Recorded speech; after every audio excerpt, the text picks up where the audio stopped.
Assalamualaikum warahmatullahi wabarakatuh.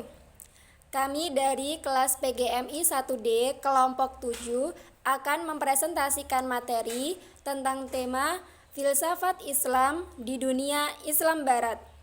Berikut ini adalah nama-nama anggota dari kelompok saya. Pemateri yang pertama akan disampaikan oleh saya sendiri, yaitu Alvina Ayu Rosida. Dan materi yang kedua akan disampaikan oleh rekan saya, Ngati Fatun Mardiah, serta materi yang terakhir akan disampaikan oleh Ardana Sevia Anggraini. Hubungan filsafat Islam dan filsafat Yunani. Yang pertama yaitu hubungan filsafat Islam dengan filsafat Yunani, kajian historis. Filsafat Islam berkembang setelah umat Islam memiliki hubungan interaksi dengan dunia Yunani, seperti yang disebutkan baik oleh Ahmad Fuad Al-Ahwani maupun Nurkholis Majid, yang menyatakan bahwa pemakaian kata filsafat di dunia Islam digunakan untuk menerjemahkan kata hilmah yang ada dalam teks-teks keagamaan Islam, seperti dalam Al-Quran dan As-Sunnah. Jadi, hubungan filsafat Islam dengan filsafat Yunani adalah sebagai pengembang dan penerus sekaligus pelopor filsafat yang bercorak Islam yang disebarkan ke berbagai dunia barat. Yang kedua, hubungan filsafat Islam dengan filsafat Yunani, kajian doktrin. Hubungan filsafat Islam dengan filsafat Yunani secara doktrinal memiliki hubungan bahwa Islam memiliki ajaran untuk mencari pengetahuan dan alatnya adalah akal. Akal untuk mengganti pemikiran yang benar. Begitu pula dalam filsafat Yunani, akal menjadi pusat pemikiran yang begitu bebas. Sementara dalam filsafat Islam diberikan kelonggaran meskipun terdapat keketatan dalam penggunaan rasio. Tokoh filsafat Islam dan pemikirannya. Yang pertama yaitu Ibnu Bajjah. Inilah filsuf muslim pertama di dunia Islam belahan barat. Ia muncul pada 3 atau 4 dasawarsa pertama abad ke-12 di Andalusia, Spanyol. Nama lengkapnya yaitu Abu Bakar Muhammad bin Yahya Ibnu Bajjah, yang terkenal dengan julukan Ibnu Sa'id atau anak tukang emas. Sedangkan di Eropa terkenal dengan nama Avenpes. Ibnu Bajjah lahir di Saragossa dalam abad ke-5 Hijriah dan wafat pada tahun 533 Hijriah atau 1138 Masehi. Tanggal kelahirannya tidak diketahui orang. Al-Bajjah berasal dari keluarga Atujib, karenanya ia juga dikenal sebagai Atujib. Meskipun kehidupannya tidak diketahui secara pasti, ia adalah seorang sarjana bahasa dan sastra Arab yang ulung serta menguasai 12 macam ilmu pengetahuan ketika ia pergi ke Granada, Spanyol. Menurut Leo Africanus yang dikutip Land Goodman, Ibnu Bajjah adalah seorang dokter, musisi, penulis lagu dan puisi populer dengan bakat lirik yang mengagumkan. Sedangkan menurut Ibnu Tufail, Ibnu Bajjah adalah pemikir kreatif, seorang penyulut atau pemberontakan Andalusia yang menjalankan observatorium miliknya sendiri dan memberikan kontribusi orisinal pada teori fisika dengan uraiannya tentang gerak proyektil atau gerak peluru. Wawasan pengetahuan Al-Bajjah selaras ketika selama hidup Ibnu Bajjah selalu mendalami ilmu alam, ilmu matematika, ilmu astronomi, dan musik. Ia banyak menulis uraian dan penjelasan tentang filsafat Aristoteles. Ibnu Bajjah juga menguasai sastra, tata bahasa, dan filsafat kuno. Karya-karya Ibnu Bajjah. Karya-karya yang disunting oleh Asin Palacios dengan terjemahan bahasa Spanyol dan catatan-catatan yang diperlukan meliputi Kitab An-Nabat Al-Andalus Jilid 5, Risalah Ittishal Al-Aqbi Al-Insan Al-Andalus Jilid 7, Risalah Al-Wada Al-Andalus Jilid 8, dan Tadbir Al-Mutawahid berjudul Regimen de Solitario. Karya-karya yang disunting Dr. M. Syahir Hasan Al-Maksumi meliputi Kitab An-Nafas dengan catatan dan pendahuluan dalam bahasa Arab, Majalah Al-Majma' Al-Ilmi Al-Arabi, Risalah Al-Ghayah Al-Insaniyah berjudul Ibnu Bajjah on Human End dengan terjemahan bahasa Inggris, dan Journal of Asiatic Society of Pakistan Jilid 2. Karya induk Ibnu Bajjah ialah Tadbir al-Mutawahhid dan Risalah Ittishal al-Aqbi al-Insan. Yang kedua yaitu Ibnu Tufail. Nama lengkapnya adalah Abu Bakar Muhammad Ibnu Abd al-Malik Ibnu Muhammad Ibnu Tufail. Pemuka besar pertama pemikiran filosofis muwahhid dari Spanyol ini lahir pada dekade pertama abad ke-6 Hijriah atau ke-12 Masehi di Auteuil di Provinsi Granada. Ibnu Tufail karirnya sebagai dokter praktik di Granada dan lewat ketenarannya dalam jabatan itu, dia diangkat menjadi sekretaris gubernur di provinsi itu. Kemudian pada tahun 549 Hijriah atau 1154 Masehi, dia menjadi sekretaris pribadi gubernur Ceuta dan Tangier.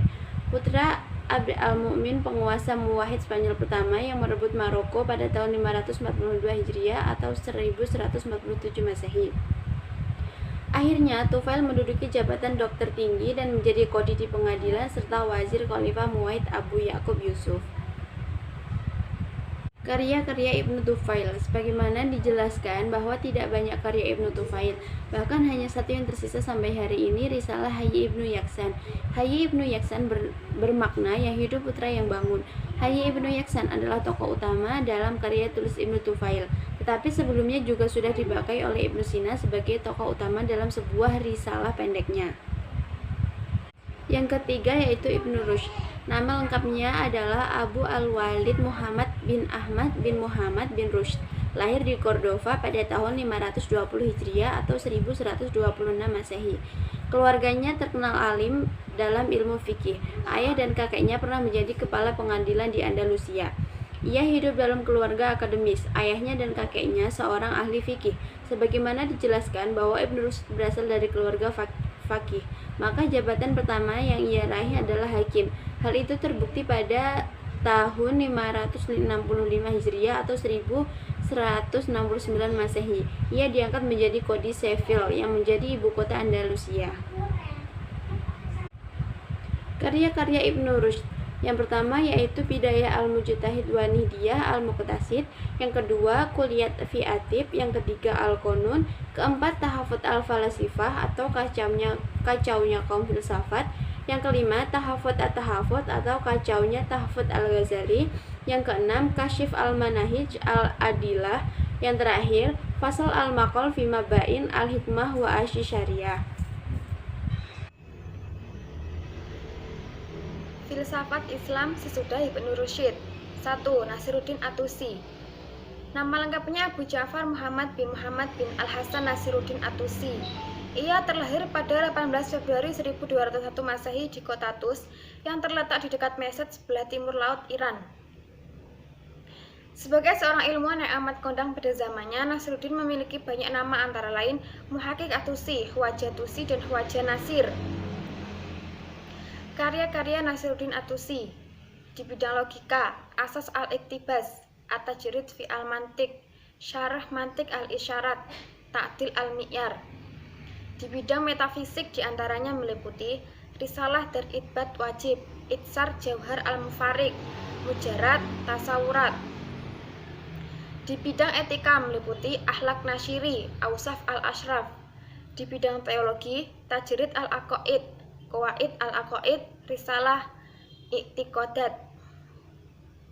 Di bidang astronomi diantaranya Al-Mutawasitot Bain al-Handasa wal Hay'a, At-Tazkira fi al-I'mal Hay'a, Zubdat al-Hay'a atau yang terbaik dari astronomi. Di bidang aritmatika, geometri dan trigonometri, Al-Jabar wa al-Muqabalah, Risalah tentang aljabar, Qawaid al-Handasa, kaidah-kaidah geometri, Al-Mukhtasar bijami al-Hisab bi at-Takhat wa at-Turab, ikhtisar dari seluruh perhitungan dengan tabel dan bumi. Di bidang optik, Tahrir Kitab Al-Manazir, Mabahis Finikas Asyuar wa in itafiha atau penelitian tentang refleksi dan defleksi sinar-sinar. Di bidang syair, Fi Ilm Al-Mausiki, Kans At-Tuhaf. Di bidang medikal, Al-Bad Bahiyah fi At-Tarakib As-Sultaniyah. 2. Muhammad Iqbal. Muhammad Iqbal lahir pada 9 November 1877 di Muhammad Iqbal lahir pada 9 November 1877 di Sialkot, India, Inggris. sekarang Pakistan. Meninggal pada 21 April 1938 di Lahore pada usia 60 tahun. Ia adalah seorang penyair, filsuf, dan politisi yang menguasai bahasa Urdu, Arab, dan Persia. Dia adalah inspirator kemerdekaan bangsa India yang menjadi Pakistan. Iqbal berasal dari keluarga golongan menengah. Untuk meneruskan studi, ia dikirim ke Lahore dan belajar di sana sampai memperoleh gelar MA. Di kota itulah ia berkenalan dengan Thomas Arnold, seorang orientalis yang mendorong Iqbal untuk melanjutkan perjalanannya ke Inggris. Ia pergi ke sana pada 1905 dan masuk Universitas Cambridge untuk mempelajari filsafat. 2 tahun kemudian ia pindah ke Munich, Jerman. Disinilah ia memperoleh gelar PhD dalam bidang tasawuf dengan disertasi The Development of Metaphysics in Persia dengan nilai yang sangat memuaskan. Karya-karya Muhammad Iqbal: The Reconstruction of Religious Thought in Islam, kajian filsafat dengan tema The Philosophical Test of the Revelations of Religious Experience. Dengan pemikiran Iqbal ini didasari dari berbagai teori ilmu alam yang telah disampaikan oleh para tokoh dunia sebelumnya seperti Einstein, Newton, dan sebagainya, sehingga Iqbal berkesimpulan bahwa dunia ini adalah dinamis. 3. Mullah Sadra. Ia dilahirkan di Shiraz, sebuah kota yang paling terkenal di Iran, di kawasan sekitar Persepolis 979 atau 980 Hijriah atau 1571 atau 1572 Masehi. Ayahnya adalah Ibrahim bin Yahya, bangsawan kota tersebut. Nama lengkapnya Muhammad bin Ibrahim Yahya Qawami Shirazi. Sering disebut Shadruddin Ash-Shirazi atau Mullah Sadra atau Sadra. Di kalangan muridnya dia. Demikian tadi presentasi dari kelompok kami. Apabila ada kurang lebihnya, kami memohon maaf yang sebesar-besarnya. Akhirul kalam, wassalamualaikum warahmatullahi wabarakatuh.